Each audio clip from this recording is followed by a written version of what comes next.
Wow. Well, hello, Michigan. Thank you, Gory, for the kind introduction. And how about the incredible Maggie Rogers? Maggie Rogers says vote, people. Look, great thank you to the mayor of this incredible city of Ann Arbor, Mayor Christopher Taylor. Thank you, Mayor. And a couple weeks ago, I went to church with this guy, your Lieutenant Governor, Garland Gilchrist. Thank you. And there's not much I need to say. Someone I served with who just simply gets shit done in Debbie Dingell. So thank you, Debbie Dingell. Well, it's great to be in Wolverine country.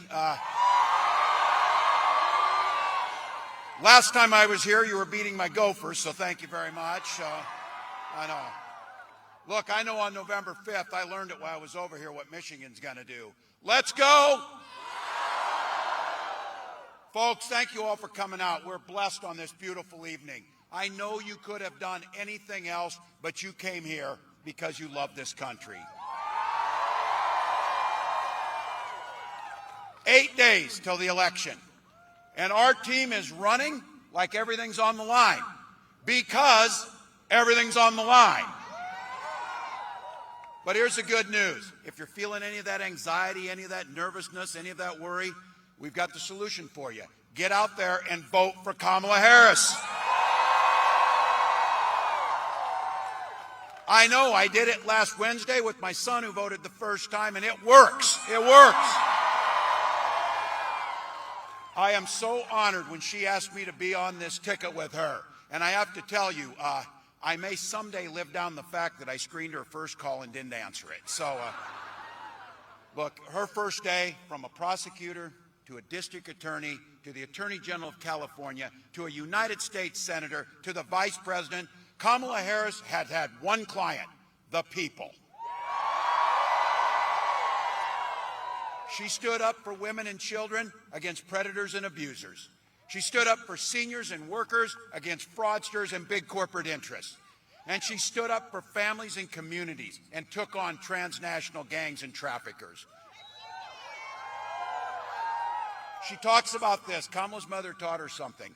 When you see something wrong, don't complain about it. Do something about it. That's exactly what she's always done, and that's exactly what she'll do as your next president. Look, Kamala and I are offering a new way forward where we lower costs for working and class people and middle class folks, and everyone gets an opportunity to get ahead, not just get by. She has a vision of an opportunity for all and freedom for everyone. Now, look, I know some of you are here, and we got a pretty young crowd. It's a good thing, but there's some gray hairs in here. You can remember when the Republican Party actually used to talk about freedom and mean it. Turns out that this group means that their government is free to invade your office, your library, your bedroom. Look, I've talked about it. I know you got it in Michigan. It's a Minnesota thing, golden rule. Mind your own damn business and we'll get along better. We'll get along fine. When Kamala and I talk about freedom, freedom for the people, not politicians, to make your own decisions about your own life. Freedom for seniors to retire with dignity by strengthening Social Security and Medicare. And I say this as a dad and a teacher and as a governor, free to send your kids to school without them being shot dead in the halls. And I'll take no crap on this. I know guns. I'm a veteran. I'm a hunter. Kamala and I are both gun owners. We know that you can uphold the Second Amendment, but also uphold our first responsibility, protecting our children. Interesting fact here, both members of the Democratic ticket are gun owners. The Republican nominee can't pass a background check.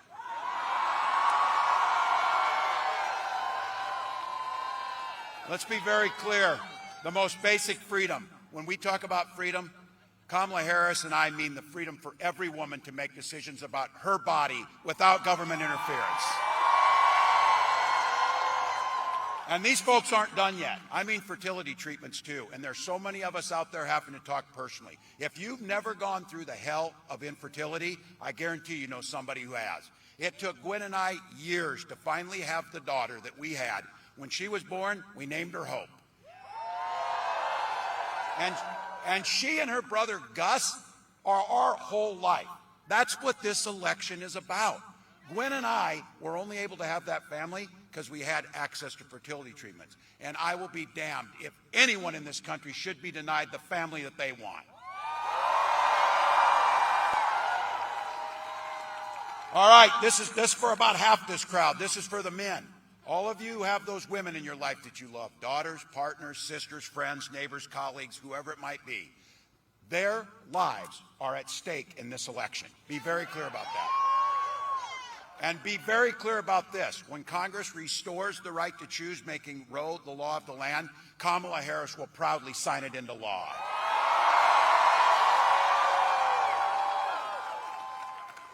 Eight days to go. This election's already started. People are voting across the country. And so you know what it means. This is where I've got to do it. Huddling up a little bit here. Time for a little bit of a pep talk. Look, we got to admit it. This game is tied. 2 minutes left on the clock. We got the ball. We're driving down the field. We're doing the blocking and everything we need to do. And I know you got a saying around here that came from Bo. The team, the team, the team. And boy, do we have the right team. So all gas, no brakes for the next 8 days. Plenty of time to sleep when you're dead. Our time now. We're moving this thing over the next 8 days, an inch at a time, a yard at a time, one door at a time, one phone call at a time, one of those door knocks and one of those interactions, because 1 or 2 extra votes per precinct in the state of Michigan will make Kamala Harris the President of the United States. If you got a buck or two, pitch in at KamalaHarris.com or find out what you can do. Early voting is open in Michigan. How many have voted? Yes. If you haven't, register in person, go down, talk to your township folks, get in there. You can do it all the way to Election Day. As Maggie said, visit iwillvote.mi. Ann Arbor, this is it. Leave it all on the field. Leave it all on the field. When you're old and gray like me and you're sitting on the porch and you're rocking in that chair and your grandchildren ask you, what did you do in 2024 to save this democracy? And you're going to be able to tell them every damn thing you could. Every damn thing you could. So Michigan, let's put that in terms you know. We'll tell them this. Let's go. Let's go. Let's go. Please welcome the next President of the United States, Kamala Harris.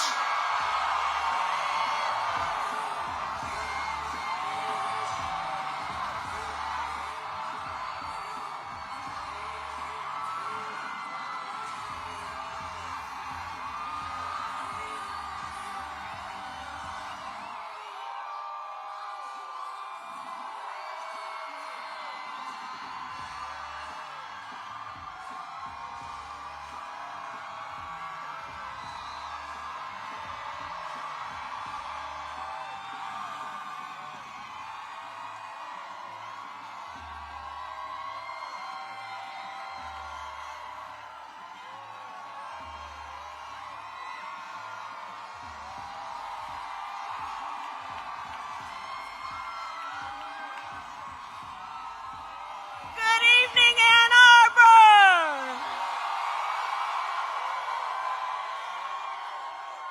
Good evening. Can we hear it for Tim Walz? Oh, it's great to be back in Michigan. How's everybody doing? Go Blue! So let me just say about Tim Walz, he's been such an extraordinary running mate. And he will be an extraordinary Vice President of the United States. And let me tell you why I love Coach Walz. As he travels to every corner of our country, meeting with people in small towns, big towns, everywhere in between, Coach Walz is always bringing the joy. He is always bringing the joy. He cares about people. He understands hard work, and he understands what it means to be a leader who lifts people up instead of trying to beat people down. That is Tim Walz. And Ann Arbor, I can feel the joy tonight. Thank you all so very much. And we have some other incredible leaders with us here tonight. Mayor Taylor, thank you. There you are. Deputy County Executive Turfy, I thank you so very much. Lieutenant Governor Gilchrist. Representative Dingell, a champion for this community. And let's also send Alyssa Slotkin to the United States Senate. We need her in D.C. And I also want to thank all the labor, elected, and community leaders who are here today. And can we please hear it again for Maggie Rogers? All right, we got business to handle. Okay, so Ann Arbor, I have a question for you. Are we ready to do this? Are we ready to vote? Are we ready to win? Yes. And we will win. And we will win. So you just heard from the coach, early voting has started here in Michigan. You can vote early now through Sunday, November 3rd. And we need you to vote early, Michigan, because we have just 8 days to go. 8 days left in one of the most consequential elections of our lifetime. And as everybody here knows, this is going to be a tight race until the very end. So we have a lot of work ahead of us. But we like hard work. Hard work is good work. Hard work is joyful work. And make no mistake, we will win. We will win.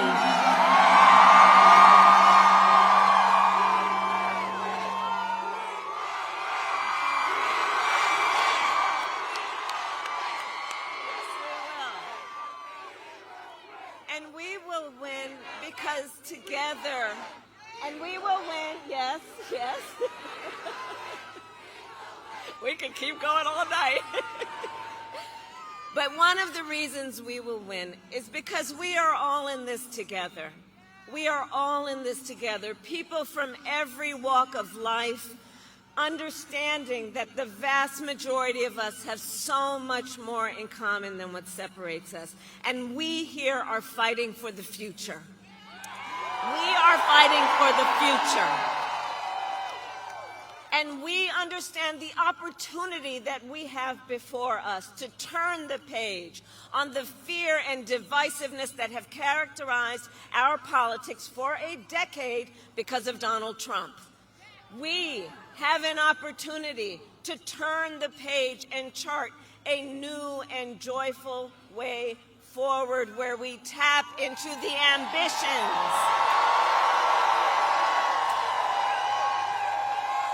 and we will tap into the ambitions and the aspirations and the dreams of the American people. And let me tell you something, as I travel our country, there is an overwhelming call for a fresh start. People from all walks of life, and they are calling for a new generation of leadership that is optimistic and excited about what we can do together.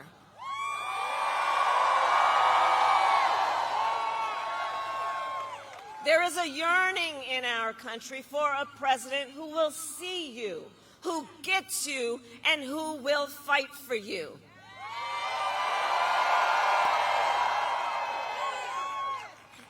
And listen, hey, on the subject of Gaza, hey guys, I hear you.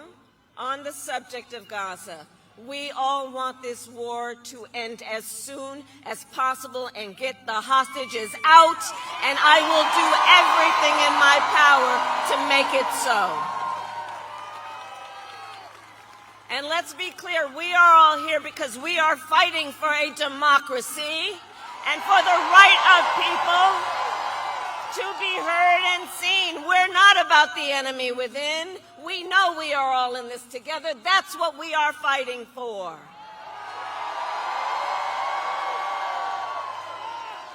And my whole career,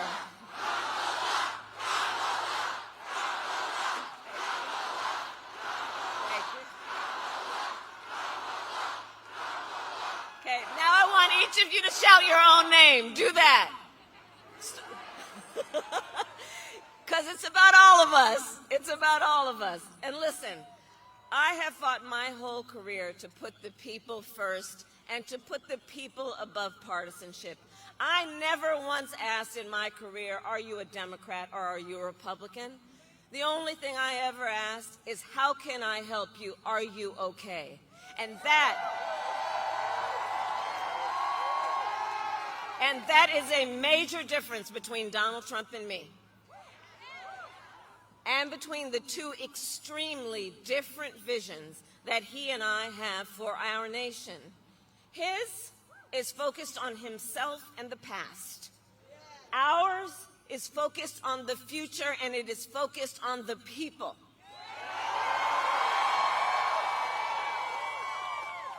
So together we will build a future where we bring down the cost of living. That will be my focus every single day as president, because while inflation is down and wages are up, prices are still too high. You know it and I know it. And unlike Donald Trump, who had $400 million handed to him on a silver platter, and don't forget he filed for bankruptcy 6 times, the great businessman. Unlike him, I grew up in a middle-class neighborhood with a working mother who kept a strict budget and did everything she could to make sure that my sister and I had all we needed. I come from the middle class, and I will never forget where I come from. Never. And so my common sense plan will lower the prices you pay on everything from prescription medication to groceries to housing. On the other hand, Donald Trump will raise costs on you and your family. In fact, independent economists have analyzed both of our plans and found mine will cut your costs and strengthen our economy, while his will increase inflation and lead to a recession by the middle of next year. And his agenda is laid out in Project 2025. You know, I say everywhere, and I know we've got a lot of students here, and I have to tell you, I just find it really interesting that they put that thing in writing. They put it in writing. They bound it. They published it. They handed it out. And then they expect we're not going to talk about it? Are you kidding me? And when you read it, you will see it is a detailed and dangerous blueprint for what he plans to do if he is elected president. Donald Trump will impose a 20% national sales tax on everyday basic necessities, which economists have estimated will cost the average American family an additional $4,000 a year.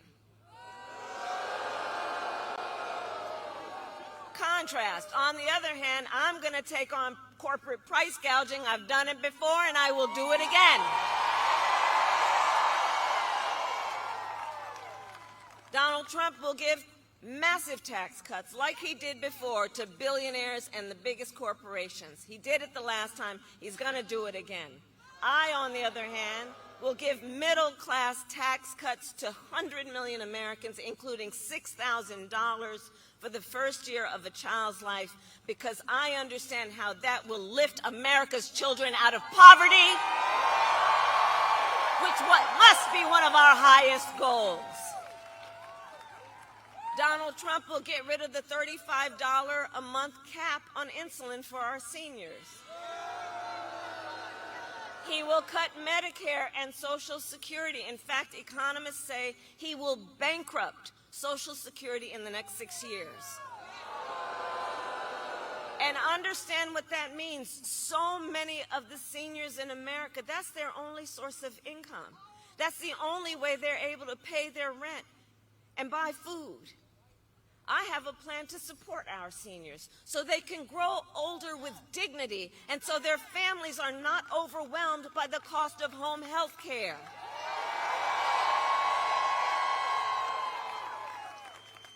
On top of that, my plan will bring down the cost of housing, cut taxes for small businesses, because small businesses are the backbone of our economy, and lower health care costs, because I believe health care should be a right and not just a privilege of those who can afford it.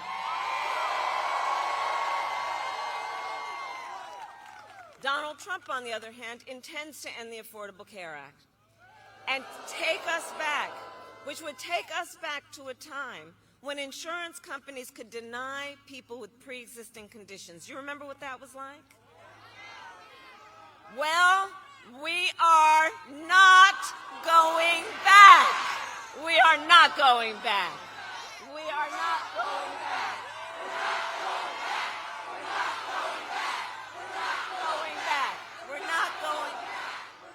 We're not going back because we together will move forward to the future, because we believe in who we are and what is possible, and because we know it is time to turn the page.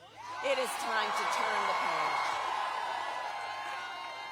Ours is a fight for the future, and it is a fight for freedom, like the fundamental freedom of a woman to make decisions about her own body and not have her government tell her what to do.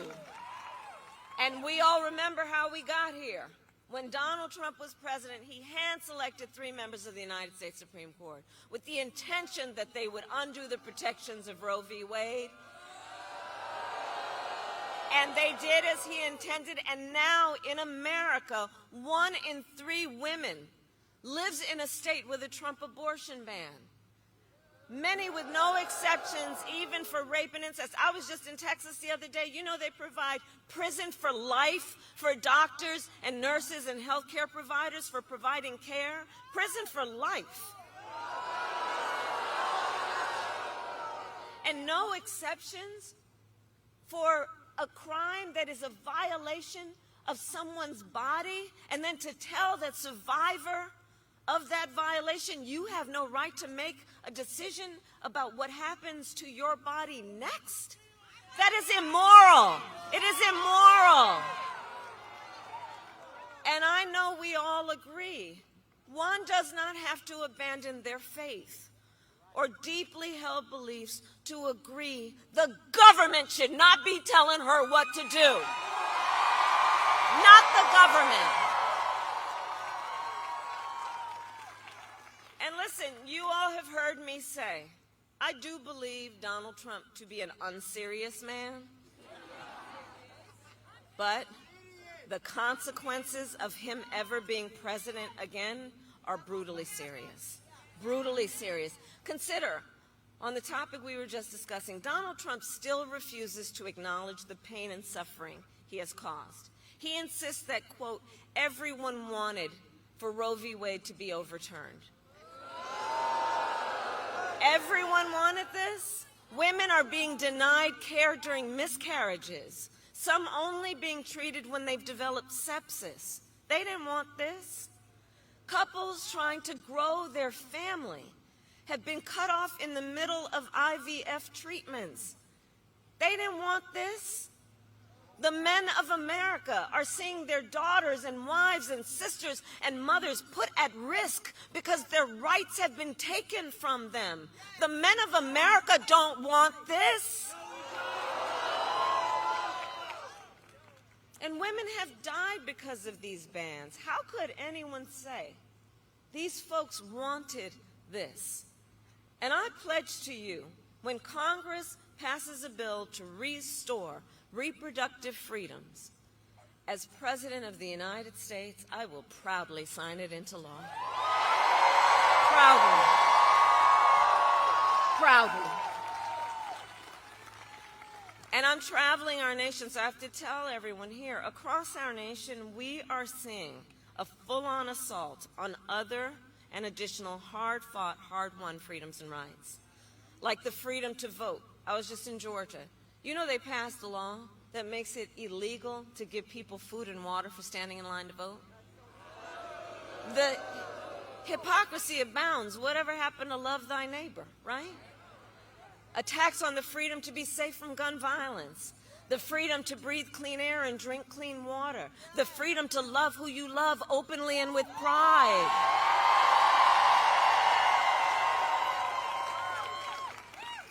So I say to everyone here what you know. Generations of Americans before us fought for freedom. And now the baton is in our hands. The baton is in our hands. And I want to speak specifically to all the young leaders, all the students who are here today. I want to speak to you for a moment. So I love your generation. I really do. And one of the things about it is you are rightly impatient for change. I love that about you. You are impatient for change. Because look, you have only known the climate crisis and are leading then the charge to protect our planet and our future. You young leaders who grew up with active shooter drills and are fighting then to keep our schools safe. You, who now know fewer rights than your mothers and grandmothers, are standing up for reproductive freedom. And for you then, I know that these issues that are at stake, they are not theoretical. This is not political for you. It is your lived experience. And I see you, and I see your power. And I know many of you are voting for the first time. Can I see a raise of hands? Who's voting for the first time? Can we hear it for our first-time voters?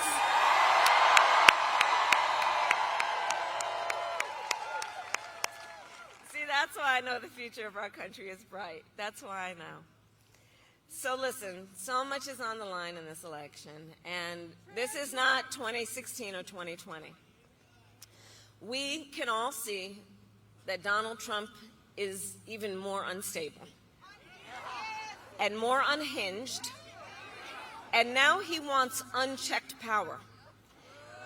And this time, there will be no one there to stop him, not even the Supreme Court, which months ago told the former president that he is essentially immune no matter what he would do in the White House. So think about it. Before, at least there was the threat, the possibility that there would be some accountability and consequence. Now the Supreme Court has said he is effectively would be immune. So just imagine Donald Trump with no guardrails. He who has vowed he would be a dictator on day one. He who has even called for, quote, the termination of the Constitution of the United States of America. And let us be clear, anyone who suggests we should terminate the Constitution of the United States should never again stand behind the seal of the President of the United States of America. Never again. Never again. Never again.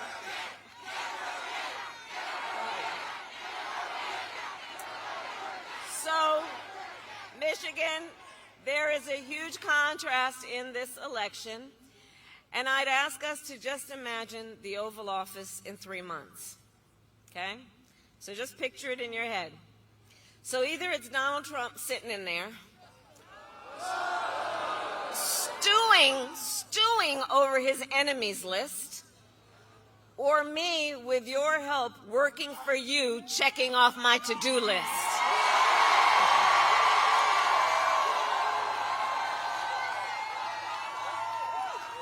So Michigan, it all comes down to this. We are here together because we know what is at stake. Everyone here, out of your busy lives, the time you have taken to be here tonight, and to be here because we know not only what is at stake, but we are here together because we love our country. We love our country. We love our country. And you know, when you love something, you got to fight for it.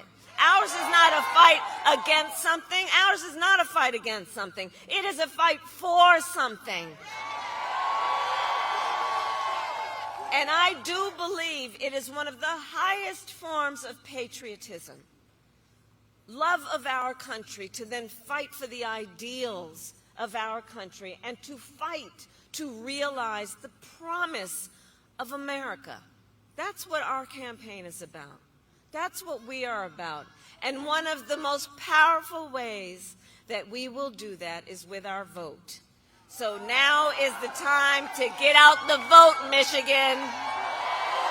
Now is the time.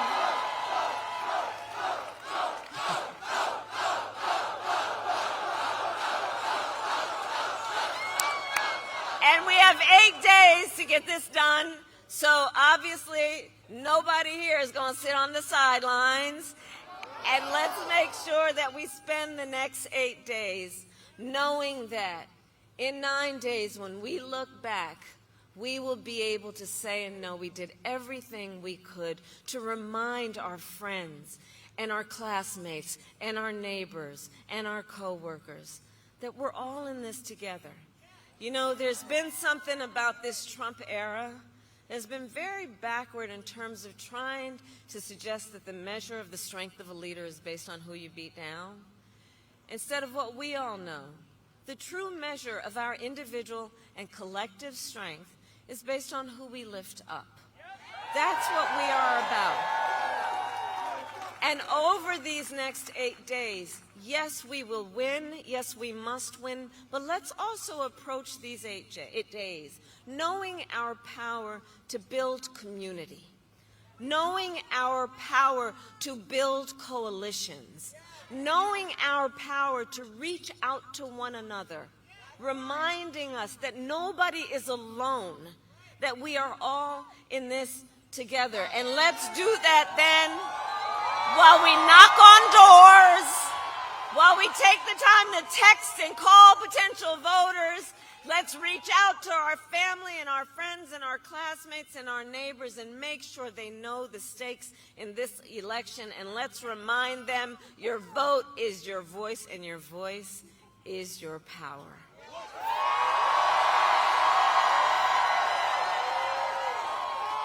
And so, Michigan, I then ask you, are you ready to make your voices heard? Do we believe in freedom? Do we believe in opportunity? Do we believe in the promise of America?